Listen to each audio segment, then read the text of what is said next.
太史城为何会在此处？与他无关。我一直跟着他，他没有作案时间。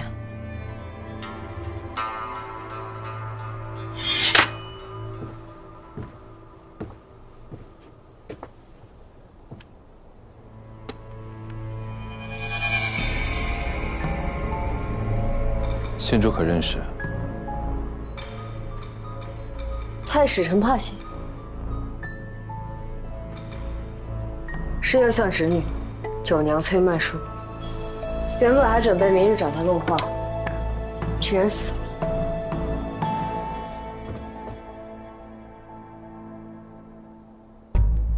血还未干，凶手没有走远。和舞台旁发现的嫌疑一致，都是宫中左右游靴。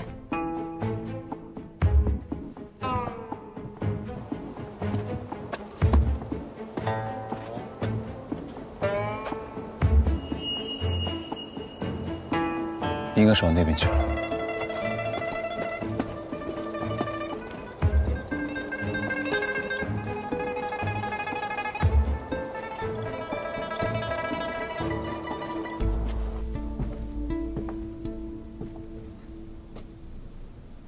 县主还是怀疑我？我从未怀疑过你。可县主随行我至此，说元帝后加殷的，不也是你吗？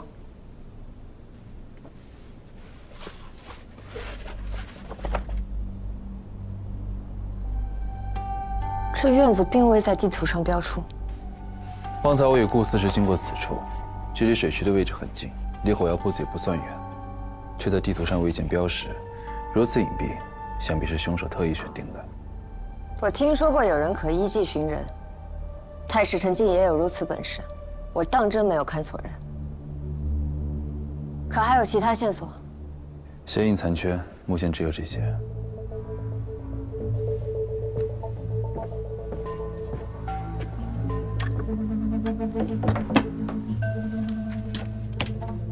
县主可要亲自验尸？请太史城回避。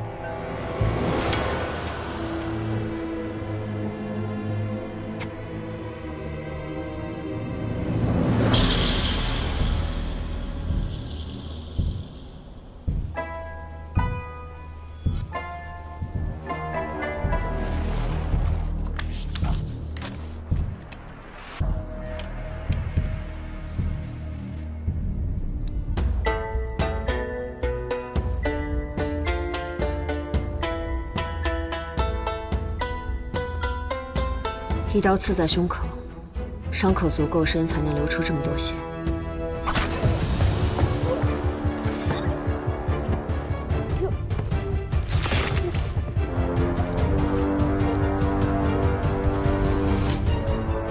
杀你的人一定非常恨你，他是谁？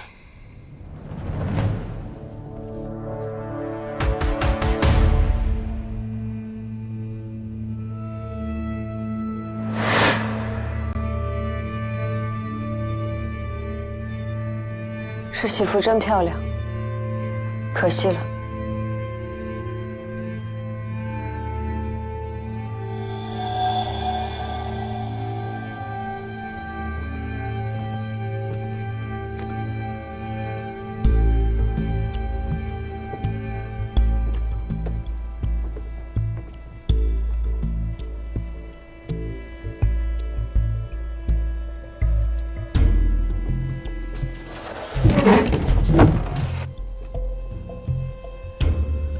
哎，有火药味，当心！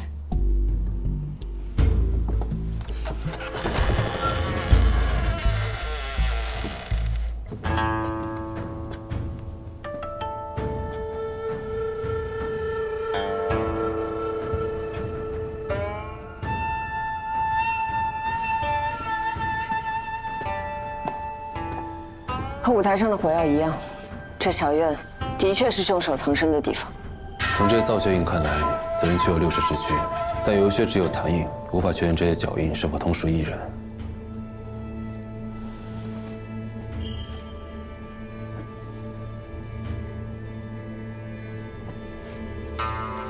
明日去一趟右相府，查查这未出阁的深闺女子，为何会身穿喜服出现在这里。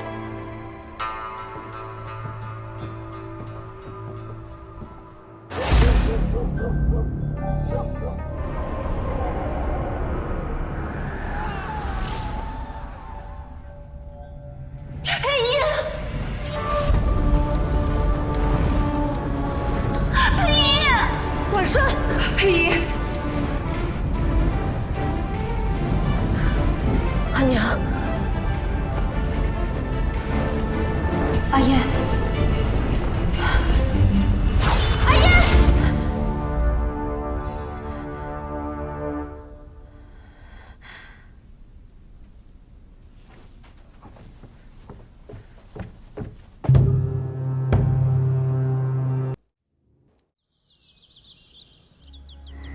冷若，能在长安城再次遇到你，真是太有缘分了。张夫人，好久不见了，家人可还好？都好。看你的衣衫，看你的气色，一定是嫁得一位如意郎君了吧？祖上保佑，梦生这些年仕途还算顺遂，难得他又一直待我那么好。梦生？莫非你指的是赵梦生？对呀。怎么，张夫人，你已经不记得梦生了？就是当年同你一起客居我家的那个赵梦生吗？是啊，就是他。怎么你不记得了？记得，当然记得。可是，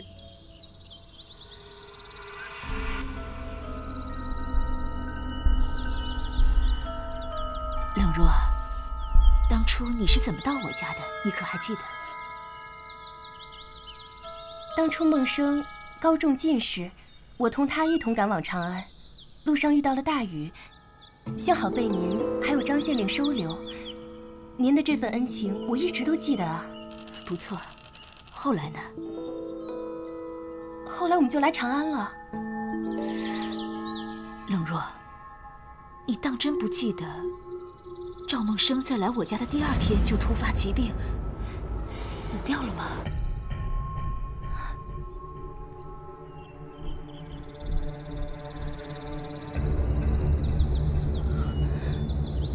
死了？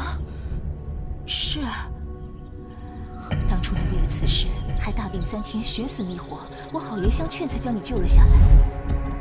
冷若，你怎么了？冷若，来人呐！快来人呐！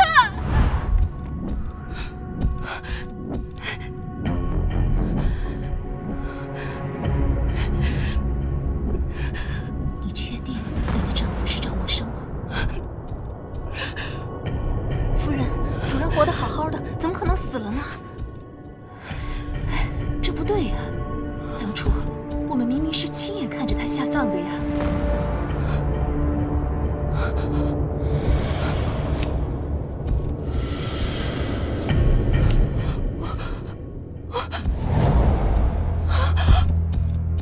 我不知道，我不知道。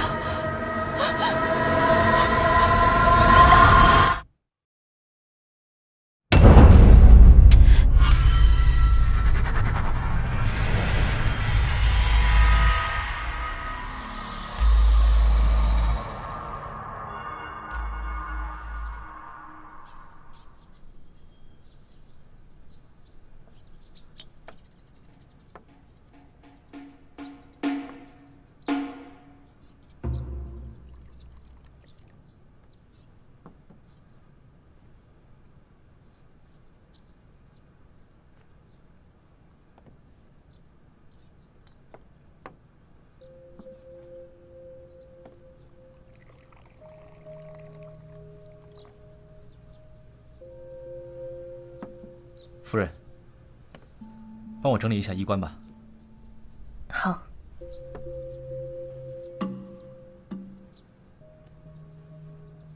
夫人，是不是心里有事啊？夫君多想了。你心里有没有事，我一眼便看得出来。你就不要再骗我了。莫非是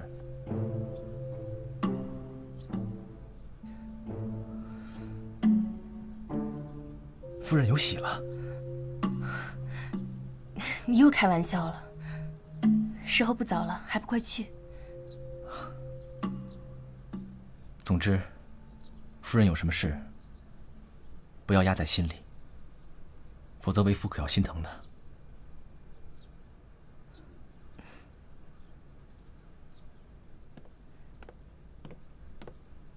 夫君，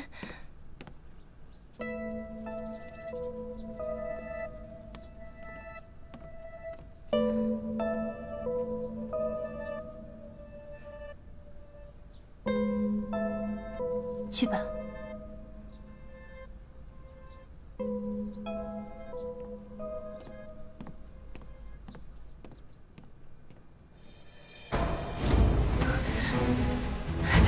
你当真不记得，赵默笙在来我家的第2天就突发疾病，死掉了吗？死掉了。来来来，西域的葡萄美酒，生制壮牛肉，走过路过不要错过了啊！来来来来来，哎呦喂，客官，你又来啦！哎，里边请，里面有好酒好菜伺候着，里边请，照顾好了。哟，这位客官，一看您就是有口福之人。今天咱们店里特供西域葡萄酒，仅此1天，不要错过哦。客官里头请。看见没？看见没？要想让咱们店生意兴隆啊，你就得把我给供起来。要给你好吃的，好喝的，对，再给你烧点纸。这就不用了吧？你也不好好看看，那一看就是个女人。早看出来了，这女人有故事啊。看什么看？干活去，跟你有关系吗？想不想混了？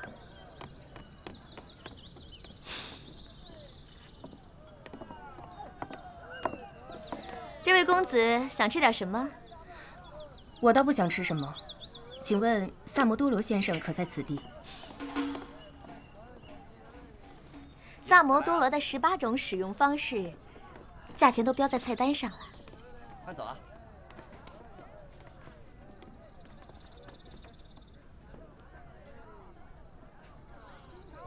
这位公子找我何事啊？久闻萨摩多罗先生盛名，恳请先生一施援手。你不会是找我查案子的吧？正是。我可是很贵的哦。很公道。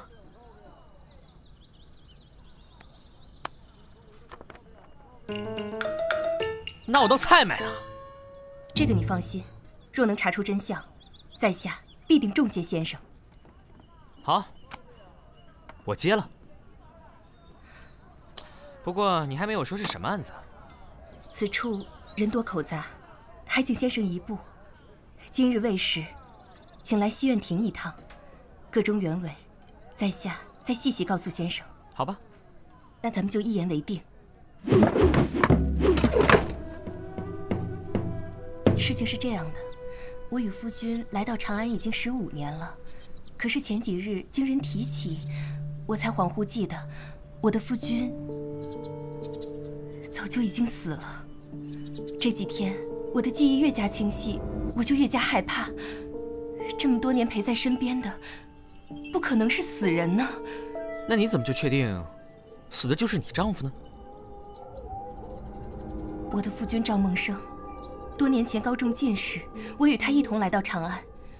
不管是容颜体型、日常起居，还是待我，他都与往常一样。而且，我又自小与他一同长大，我怎么会不认得他呢？你说的这个赵梦生，不会是赵侍郎吧？正是。那又或许，他当时没死呢？不可能。我记得，我是亲眼看见他下葬的。除非他复活过来，可已经入土为安的人，他怎么复活呢？那他会不会有孪生兄弟？我与梦生青梅竹马，赵家的一切我都很了解。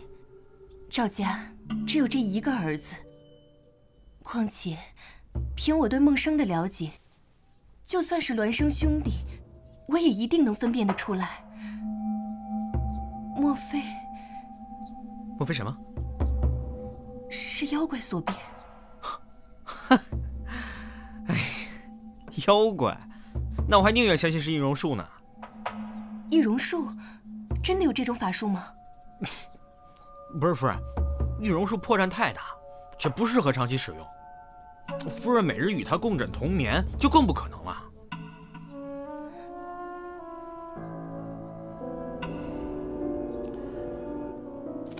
夫人不必纠结，用此方一试便知。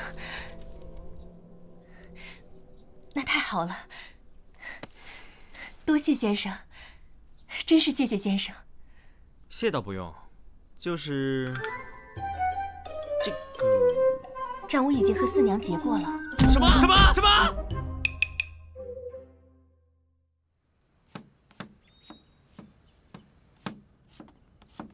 哎，夫人，您怎么进厨房了？主人交代过，您不能进厨房的，要是烫到哪儿，小人……我来拿点东西。您要找什么？我帮您拿。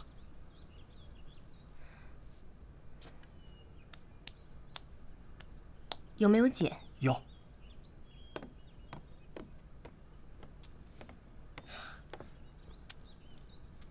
您要这碱有什么用？这不是你该问的。是，小人多嘴了。这次卖官案件牵涉朝廷上下几十个官员，其中不乏朝廷命官，棘手得很。怎么了？受风寒了吗？没事，这我有些柳絮不服。这宗卖官案事关重大，一定要彻底清查，绝不能姑息。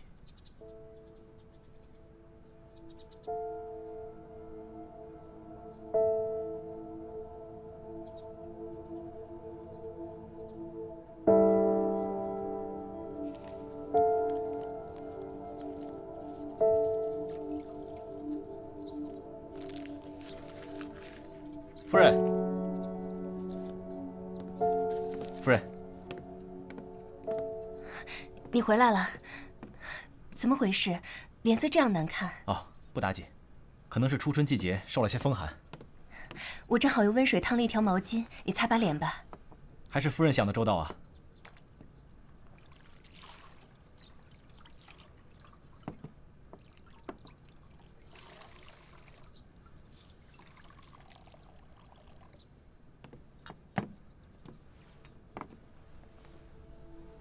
我来。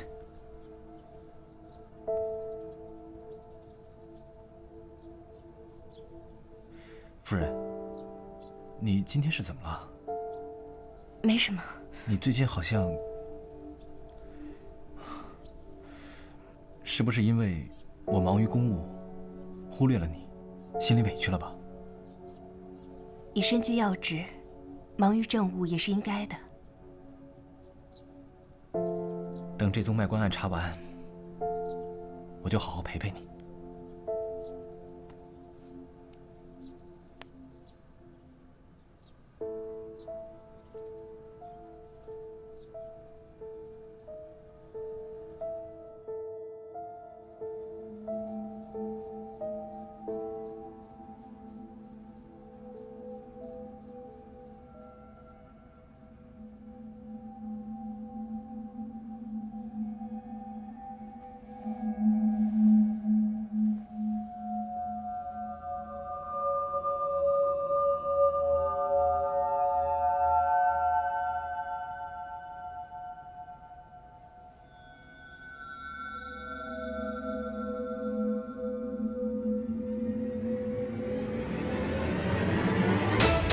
宁生，你要干什么？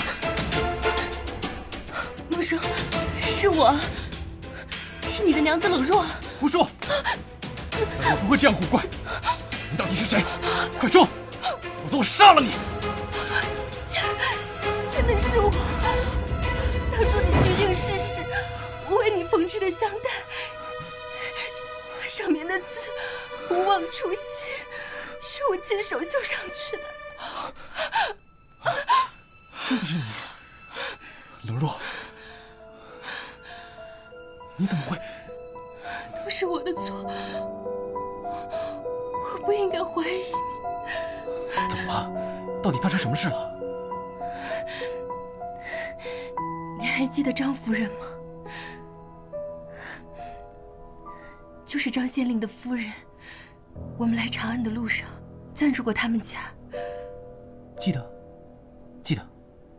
怎么了？前几日，我在街上遇见他，恍惚记起在张府发生的事。什么事啊？我好像记得，你当时大病一场，然后怎么了？然后就死掉了。怎么了？你一定是做噩梦了。不是的，见到他之后，记忆越发真实，让人不得不信。我记得当时借住在张府，我是病得很厉害，你十分担心，还因此连续高烧了3天。所以啊，脑袋可能不太清楚，才把噩梦当成了现实，这也是有可能的。是这样吗？当然是的，你想多了。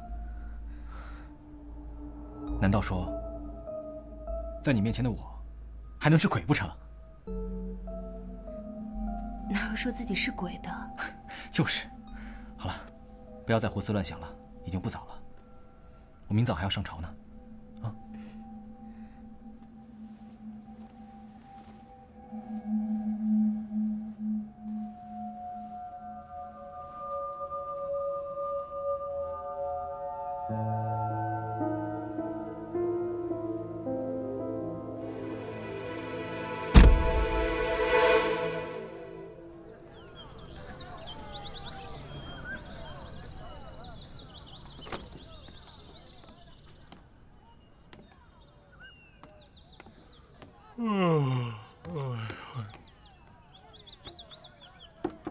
有人吗？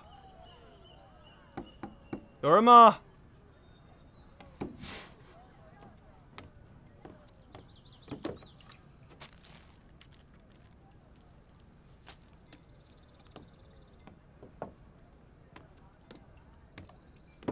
哎，我可啥都没看见啊！我刚才敲门没人应，所以我就进来了。您别见怪啊，您别见怪。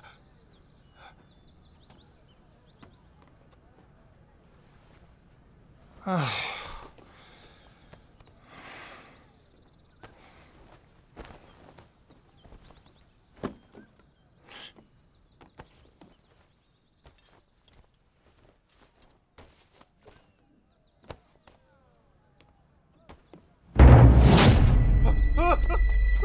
死人了！死人了！死人了！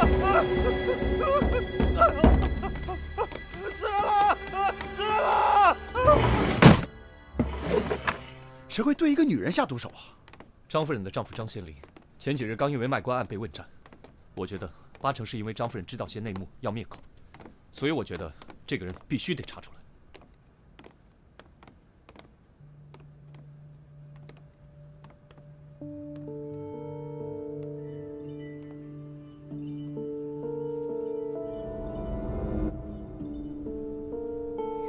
死者是1刀毙命，从血的凝结程度可以推断出，死亡的时间应该是3个时辰前。我知道了，这个张夫人是自杀。你怎么知道她是自杀呢？门栓是好的，门窗也没有被破坏的痕迹。不对，张夫人不是自杀，门栓是好的，也可能是张夫人给这个凶手开了门。啊？他傻呀？你傻呀？张夫人怎么会知道来人是要杀她的呀？哦，我知道了，那这人肯定是他的老相识。不可能，张夫人正因为在长安没有旧识，所以才住的客栈。张夫人也以为她没有相识的人，可是这个认识她的人却主动找上她来了。你们看，张夫人是一个人住，你们再看桌子，这个桌子上虽然只有1个水杯，却有2滩水渍。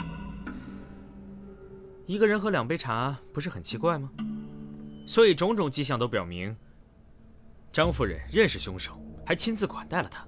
这个凶手一定是趁张夫人不备的时候一刀杀了他，再把刀放在他手上，假扮成自杀的样子。那你这也太武断了吧？没准大概可能他想晾茶，晾了2杯呢，人家想晾3杯没那手，是吧，老大？应该是他杀。你们看，这应该是止咳药。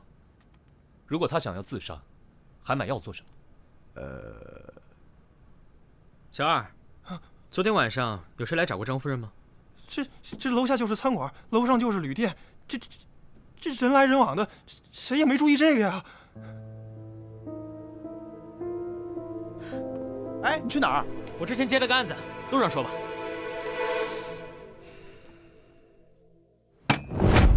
不可能，孟生与我好友多年，他若是别人假扮的，我一眼便能认出。大哥，你认识赵侍郎才几年？也许在你认识他之前就已经被人调包了呢？那也不可能。孟生一向为人坦荡。切！孟生他多年如一日的对我好，我确实不应该怀疑他。可是我心中的疑虑不解开，我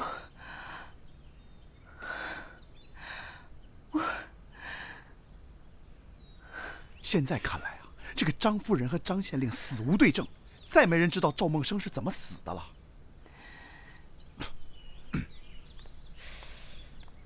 这样看来，赵侍郎的确是有嫌疑。不可能，绝对不可能。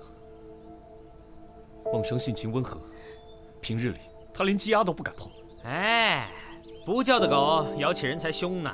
你说谁是狗呢？嫂夫人，您确信孟生是那个时候死的吗？不是听张夫人说起，您才想起来的吗？孟生的死对我打击很大，高烧了3天。也许是那个时候烧糊涂了，那段记忆被自动抹掉。最近遇见张夫人，我才渐渐回忆起来。你一定是记错了。冷若记错，张夫人也会跟着错？除非这件事自始至终都是张夫人设计好的。你们想想，张县令的买官案件是由孟生接手的，买官案涉及的人员众多，有人合谋嫁祸孟生也是有可能的。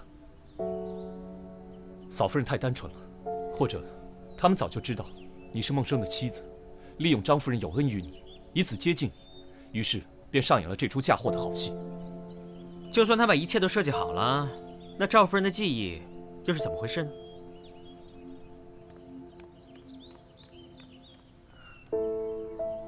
阿志，我知道你不愿意相信孟生是坏人，我也不愿相信。可是，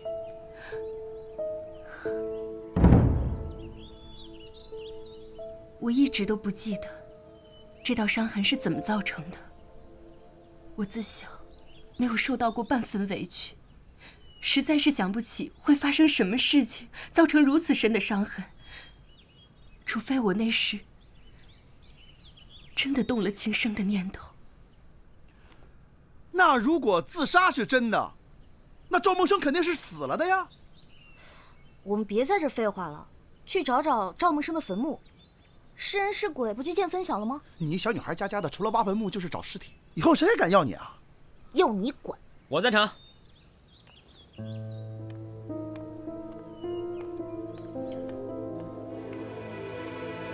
这，我跟孟生是青梅竹马，从小感情就好。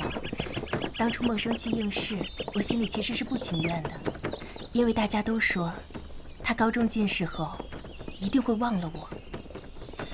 可是孟生中进士后不久，他便回来找我了。见到我的第一句话便是问我愿不愿意跟他去长安。真是一个一心一意的人。直到现在，孟生对我还是体贴备至，所以为了下半辈子能心安，都得查出真相。不管他是人是鬼，总得给孩子一个交代。赵夫人有喜了。那赵侍郎知道吗？刚有的，还没来得及告诉他。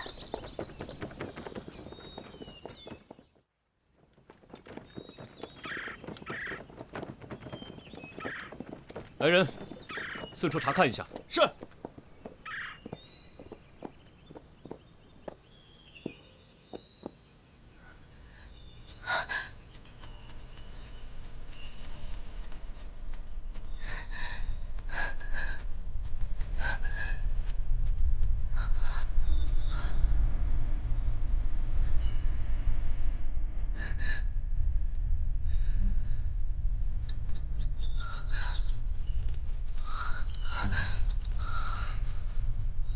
啊，这周树是谁啊？怎么可能？是周树。这周树，你认识？周树是我们镇上茶商家的公子，梦生的好朋友。当初他说想来长安玩，就跟我们一起来的长安。怎么还有一个人？你们到底几个人同行？3个，我肯定是3个。不会的，我不会为了周树而轻生的，不会的。冷若，不会的。冷若，冷若，冷若。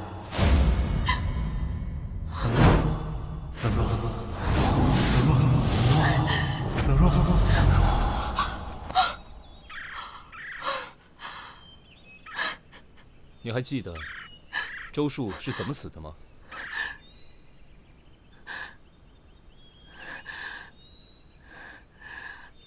周树一直跟在梦生身边，我对他也不是十分上心，有时因为怕梦生会误会，我还刻意冷落周树，所以没太在意周树做什么。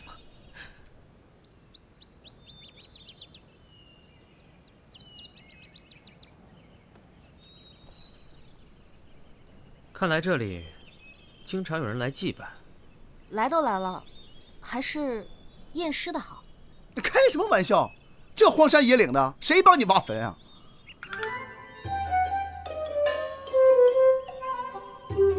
不会吧？我一人挖呀？那。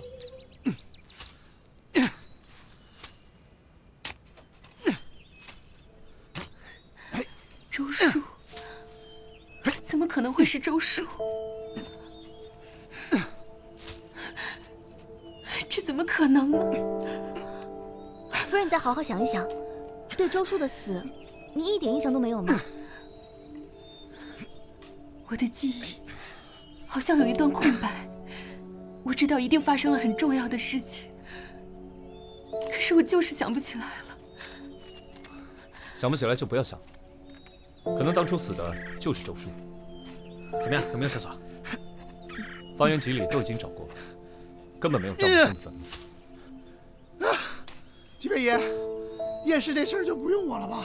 哎，我来。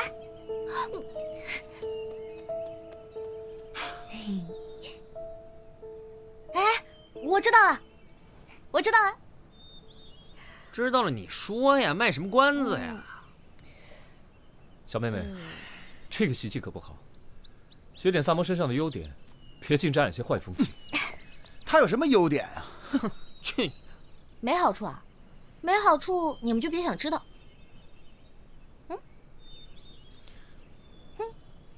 那满意了吗？嫂夫人在，跟我到旁边说。哇，走。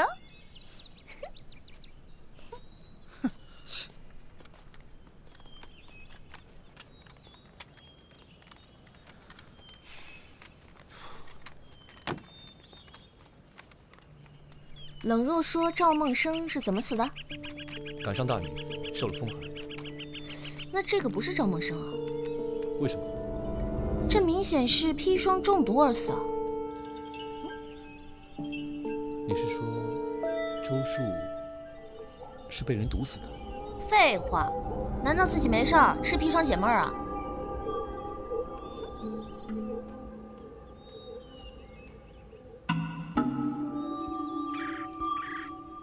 嘿嘿嘿嘿嘿，干嘛呢？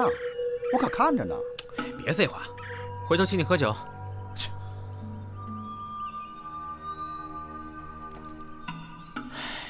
这墓地好奇怪啊，不是说是米商家的少爷吗？怎么会这么寒碜？连我都看不下去。玉佩就不错了，知足吧你。你说这个，我们喝一杯。这个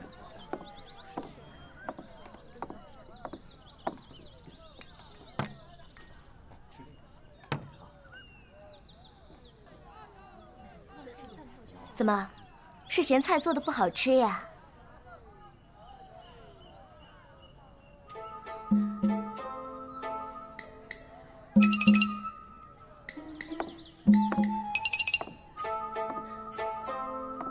哟，这谁家姑娘这么水灵呀？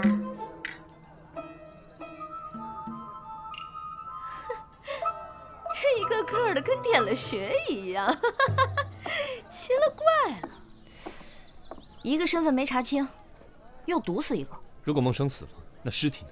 那如果没死，赵夫人的记忆又是怎么回事啊？为什么呢？我要是能想起来什么就好了，我怎么什么都想不起来了呢？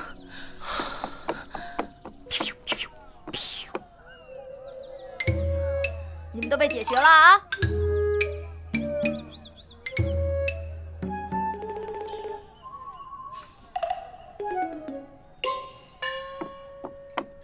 周树坟前有人祭奠，肯定有人知道内情，会是谁呢？那还用问吗？肯定不是亲人就是朋友了。孟生的死，他父母知道吗？当时身在异乡，应该写信告诉他父母了。应该。你不知道这件事？孟生死的那3天，我过得人不像人，鬼不像鬼，基本上什么也没干，只是病着，哪里还想着这些事情？应该是周树或张夫人代劳了。我想知道，儿子死而复生，他父母可知情？来长安后不久，我的老父亲就过世了，因为路途遥远，孟生也没再让我回去过。我与赵家也只是书信上的往来。孟生一直忙于公务，很少回家，通常只是差人送些衣帛米面。有时空闲，会独自回老家看望父母一阵子，回来跟我讲讲家乡趣闻。这么说来，孟生应该是故意回避你回家吧？那这也太可疑了吧！明天我们去赵侍郎老家一趟。冷若，你告诉我们地址就好了，毕竟你还怀有身孕。嫂夫人怀有身孕？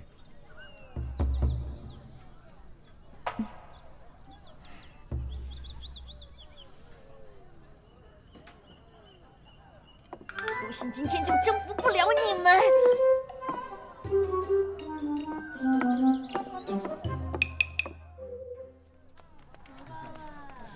子苏咋没来？被他老爹叫回去了。哎，想什么呢？从刚才就怂了这脸。无论怎么样，他都有了这个男人的孩子。如果这个男人不是赵梦生，他会痛苦；如果这个人是赵梦生，那么很明显，他都与周树的死脱不了干系。如果这案子查下去，真相只会让他更加痛苦。哎，什么痛苦不痛苦的，我不懂。他要个真相，你就给他真相不就完了吗？去，哎，这位老伯，哦，我想打听一下，赵梦生家怎么走啊？哦，赵进士家呀，那边，你们去看看2位老人也好，他们会高兴的。赵家虽然出了个进士，无奈是个不孝子，出去之后就再没回来过，只知道寄钱给2位老人。有什么用呢？那这2个我就要了。哎，再没回来过，不是回来过几次吗？走吧。走。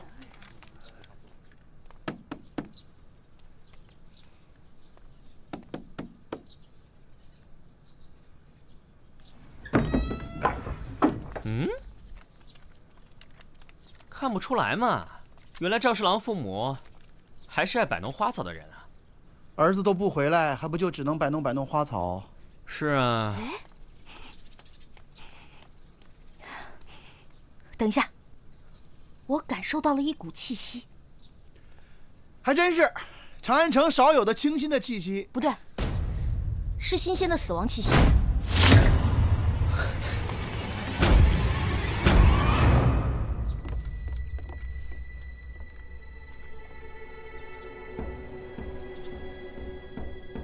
可以了，走。走？啊，走吧，走吧，走，走。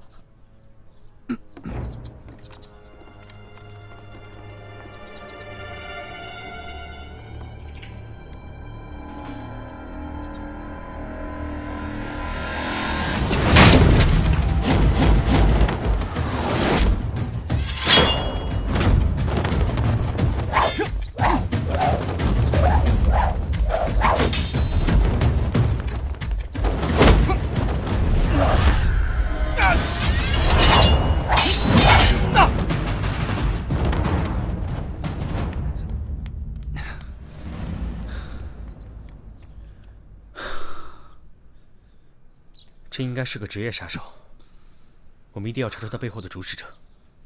你们看这儿，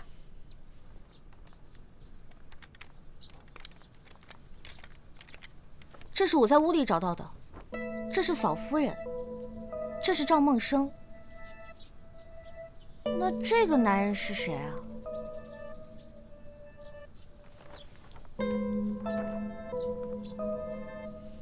这肯定就是他们的好朋友周树了。跑了。三炮，你留下，将2位老人好生安葬。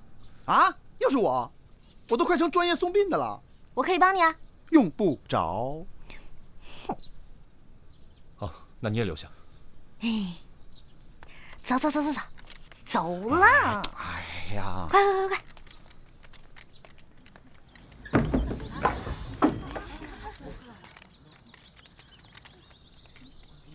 哎，大娘，我啊，我给你打听个事儿啊。啊，赵家这棵柳树种了多久了？哦，你是问这棵大柳树啊？那可很久了，得有20-30年了吧。梦生刚出生那会儿啊，就种下了。你们是官府的人吧？哎，不是，我们呢是梦生的朋友，就是路过看看他的爹娘。哦，梦生后来真的没再回来过吗？嗨，不孝啊！中进士之前啊，还装得挺孝顺的，谁成想出人头地后，立马就变了。一个他，一个那周树，都是这种东西，怪不得凑在一起呢。冷若也不孝，也不知回乡看看公公婆婆，连封家书都没写过。赵老头啊，真是白疼他们了。您刚才是说周树？是啊，这老周家也就那么一个宝贝儿子，跟着梦生上了长安了，这一去就没回来。莫非周家就在这附近？那过2条街，左拐，第1家大户就是周家。谢谢你啊，大娘。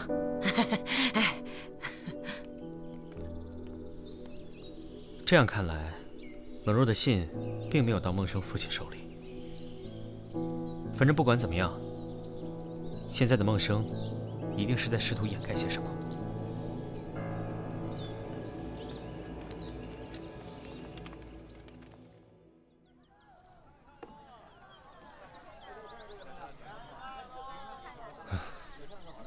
怎么回事啊？一脸丧气。刚从礼部回来。又有新案情了？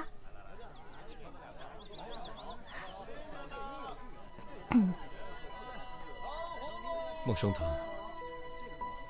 不打算回去奔丧啊，这可是他父母的。我也问过他，他只说要事缠身，陛下催得紧，实在脱不开身。什么事再重要，也比不过亲爹娘要紧。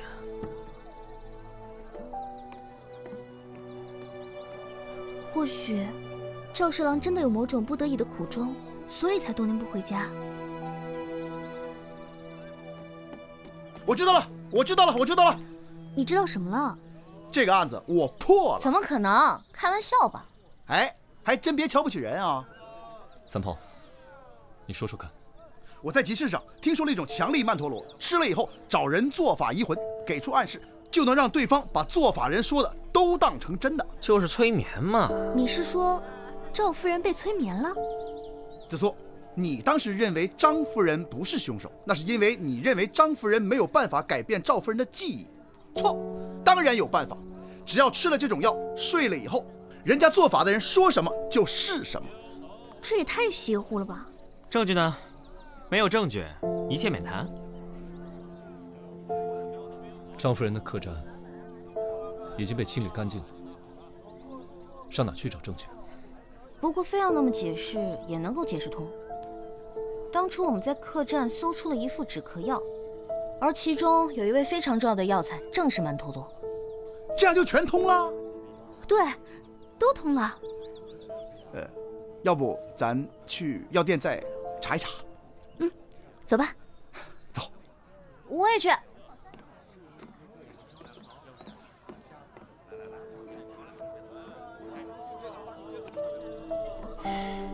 怎么不阻止他们？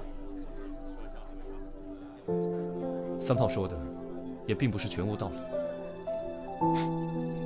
我发现你这个人还真是不会撒谎，心里藏的事儿全都显在眼睛里了。想学撒谎，我可以教你啊，价格从优，包学包会。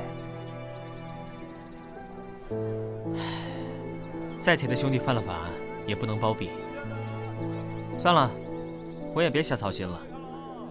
反正赚来的钱都被四娘捞去了，我也不必在这里瞎忙活了。人你爱抓不抓？今天晚上我要亲自提审孟生，你通知双叶头。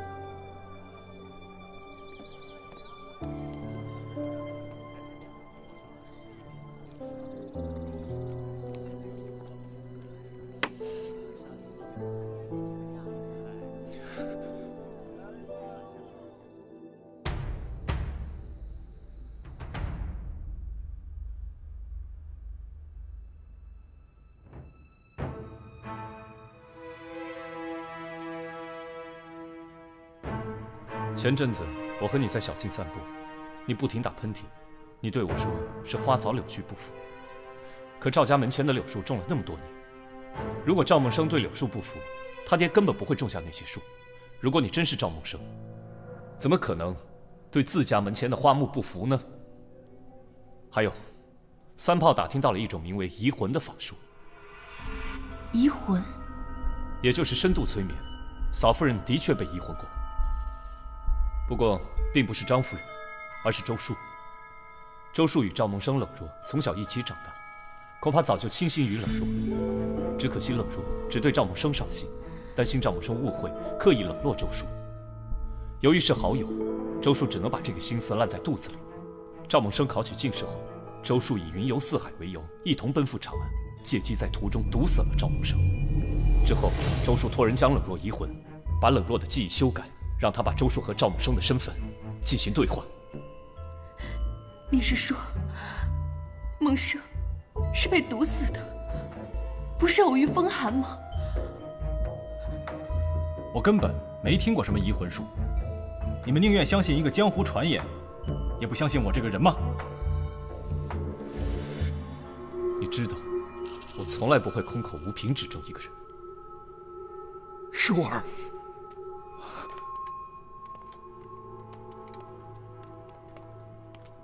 舒儿是你吗？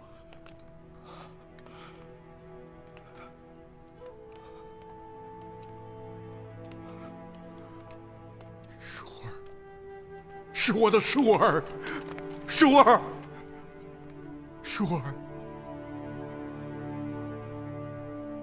舒儿，这些年你都去哪儿了，舒儿？舒儿，你过得好吗？你都不说回家看看呢，舒儿。你知道爹娘是多么想你呀，舒儿，你说话，你怎么不说话呀，爹？爹，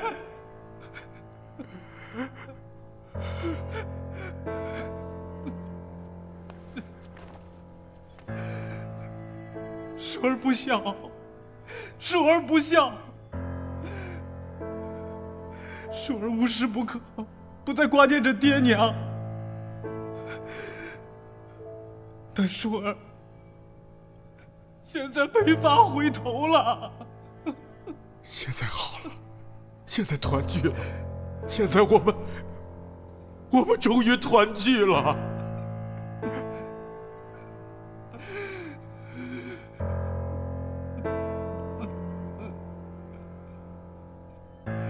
那日在州府，多亏令尊的一句话，才得以让真相浮出水面。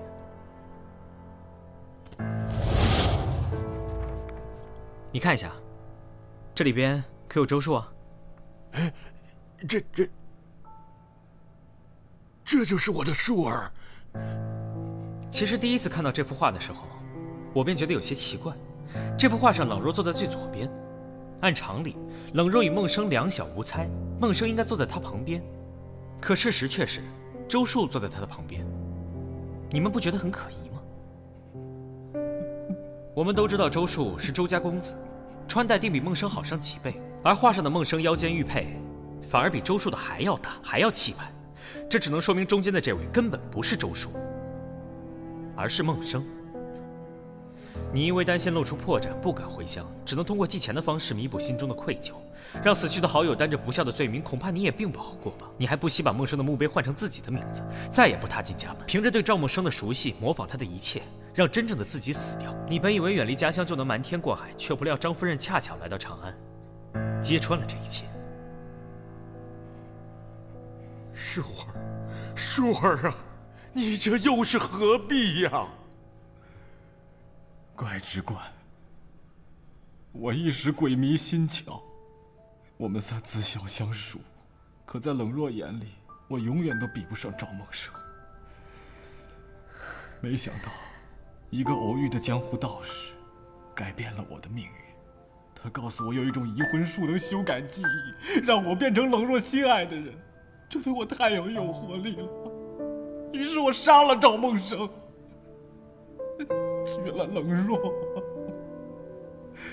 还替孟生做了官。我本以为一切都会好起来，可心中的愧疚让我夜夜难寐。我只能不停地提醒自己，赵孟生能做到的，我会比他做得好10倍。我努力做好本职，以天下苍生为己任，对冷若无微不至。我想通过这种方式来赎罪，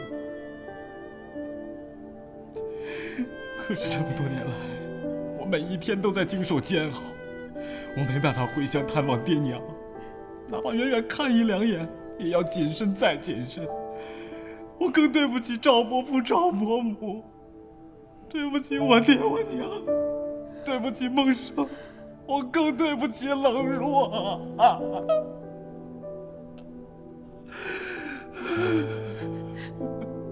那你为何要对孟生的父母下杀手？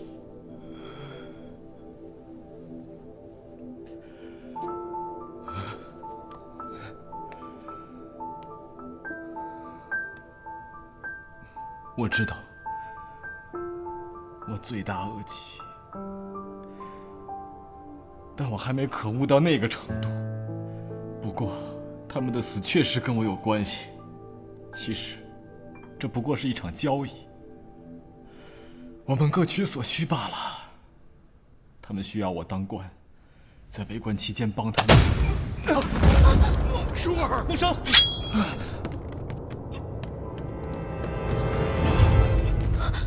舒儿，快叫大夫！是，快搜查凶犯！是，都回避。舒儿。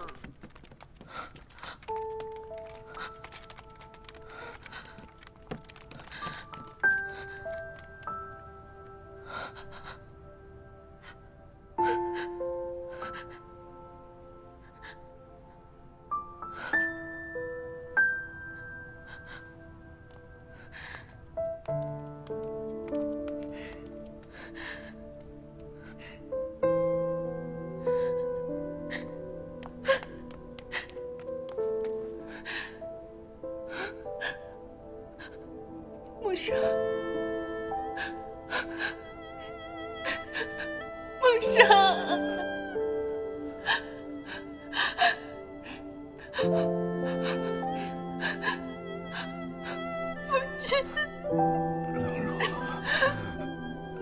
我不是你的夫君。赵鹏生在世，我好后悔。如果当初我勇敢一点，是不是这一切都不会发生了？对不起，对不起。你真傻，这你都看不出来吗？我刻意回避你，是因为我对你有好感的。我故意忽略你不理你，是不想伤害梦生。那是梦生啊，我们一起长大的梦生啊！你怎么可以为了我你怎么下得了手？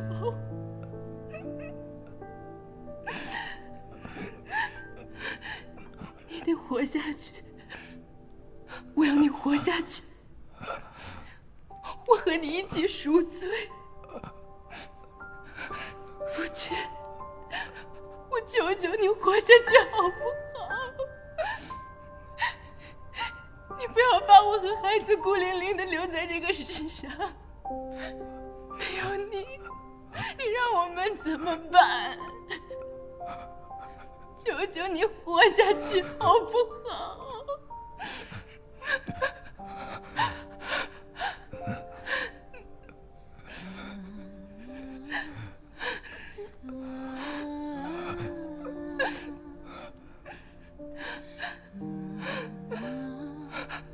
终于可以作为周叔跟你说话了。